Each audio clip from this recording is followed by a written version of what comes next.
Welcome to Our Life with Ben. As I said, it was the next day before I was able to hold Ben for the first time. However, it would be a few days before he would even look at me.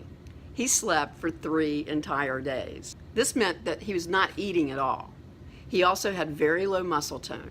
After a couple of days, the doctors began to suspect that something must be wrong beyond the incredible trauma that Ben sustained at birth. That's when the test began. After a CAT scan of Ben's brain was inconclusive, it was decided to do an MRI. In the late 80s, MRIs were not as commonplace as they are today, and we actually had to take a field trip to another facility to have the test done. Meanwhile, I was pushing my insurance company's limits for maternity days in the hospital. So I was forced to leave Ben and go home. Since I wasn't released to drive, each day I forced Dennis to drop me at the hospital on his way to work so I could stand outside the NICU and just stare at my son. I did, however, get to attempt to feed him every couple of hours, which was a practice in futility. This was particularly frustrating because he was losing weight and the doctor had made it clear that before going home, he not only had to gain back the weight he had lost since birth, but he had to be feeding well from a bottle. In this case, it was a 2-ounce dropper, something my other 2 sons would have devoured in about 2 seconds when they were a few days old. However, at this point, I still could not fathom the thought that there might be something wrong with Ben.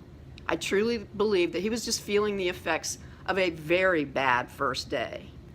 Then came the results from the MRI. Hypogenesis, or absence of the corpus callosum. Huh? What in the world does that mean? It sure doesn't sound good. The doctor then proceeded to tell me that the corpus callosum was the membrane that lies between the left and the right sides of the brain.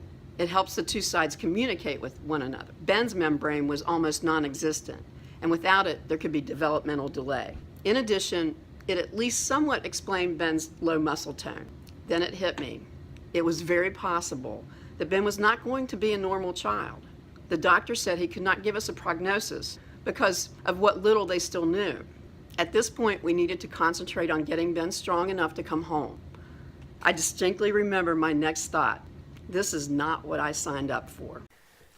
If you'd like to learn more about Ben, please subscribe below to Try9 Mom and visit us on our Facebook page.